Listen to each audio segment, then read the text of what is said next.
Hello दोस्तों, नमस्कार। हमारे आत्मबोध चैनल में आप सभी का हार्दिक स्वागत है। माता पार्वती ने पूछा, प्रभु, आपकी सबसे बड़ी कृपा किसे मिलती है?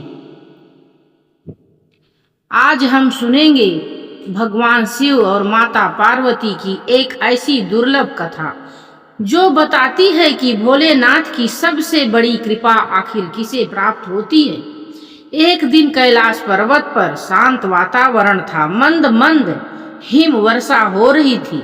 भगवान शिव समाधि से उठे तो माता पार्वती ने विनम्रता से पूछा, प्रभु, संसार में करोड़ों लोग आपकी पूजा करते हैं।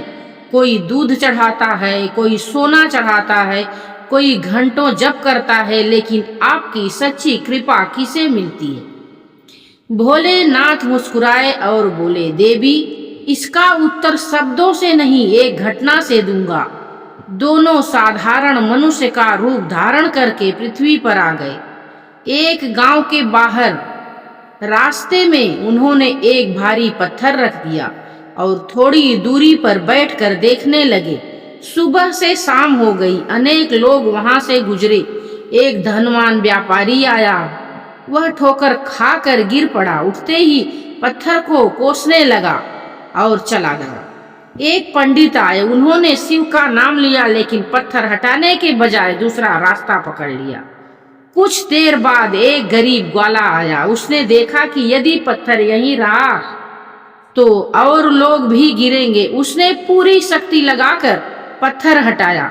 उसके हाथ छिल गए, कपड़े मैले हो गए, लेकिन उसके चेहरे पर संतोष था।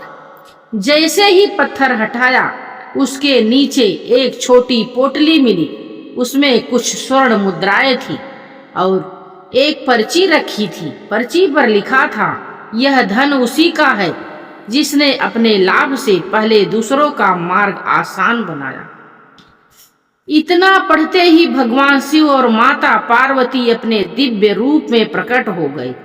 ग्वाला कांपते हुए उनके चरणों में गिर पड़ा। भोलेनाथ बोले, वत्स, तुमने धन पाने के लिए पत्थर नहीं हटाया, तुमने दूसरों का दुख दूर करने के लिए ऐसा किया, इसलिए हमारी कृपा तुम पर हुई।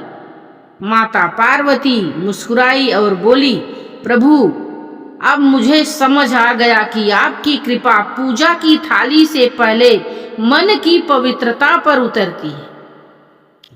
भगवान शिव ने कहा, जो दूसरों के मार्ग से बाधाएं हटाता है, मैं उसके जीवन की बाधाएं स्वयं हटाता हूँ। जो बिना स्वार्थ के सेवा करता है, वही मेरा सच्चा भक्त है।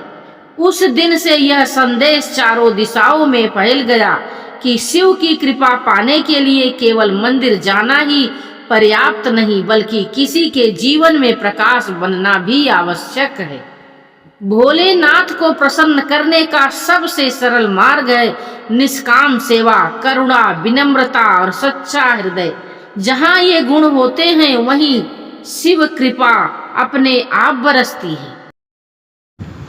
तब माता पार्वती ने भगवान शिव से पूछा, प्रभु, यदि कोई मनुष्य जीवन भर आपकी पूजा करता रहे, फिर भी उसके जीवन में दुख आते रहें, तो क्या उसे यह समझना चाहिए कि आप उससे प्रसन्न नहीं हैं? भगवान शिव मंद मंद मुस्कुराए और बोले, देवी, यह मनुष्य की सबसे बड़ी भूल है। मेरी कृपा का अर्थ केवल धन, वैभव और सुख नहीं होता। कई बार मैं अपने भक्त को कठिनाइयाँ इसलिए देता हूँ ताकि उसका धैर्य, विश्वास और आत्मबल जागृत हो सके। माता पार्वती ने फिर पूछा, तो प्रभु, आपका सच्चा भक्त कैसे पहचाना जाए?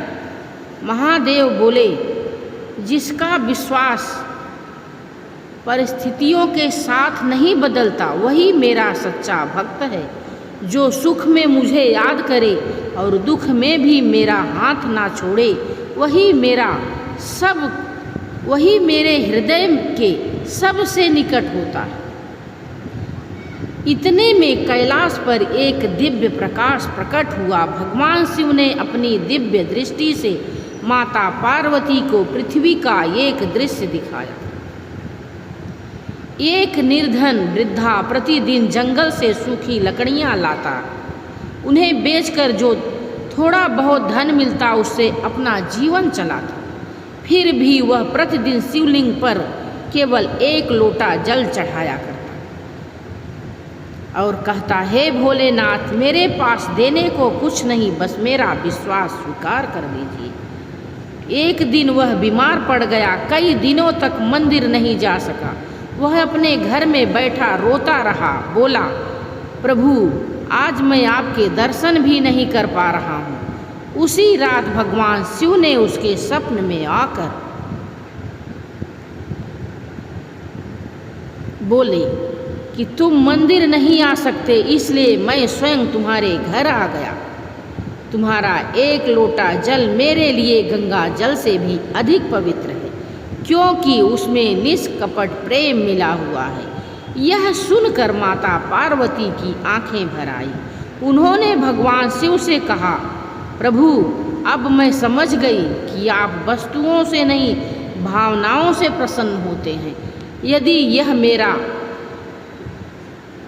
कथा आप सबको अच्छा लगा हो, आपके हृदय को छू गया हो, तो यह संदेश लोगों तक, अपने परिवारजनों तक अवश्य पहुँचाएं, जिससे उनके जीवन में बदलाव हो। भोलेनाथ की कृपा प्राप्त करने हेतु लाइक, शेयर, सब्सक्राइब हमारे आत्मबोध चैनल को अवश्य करें। धन्यवाद।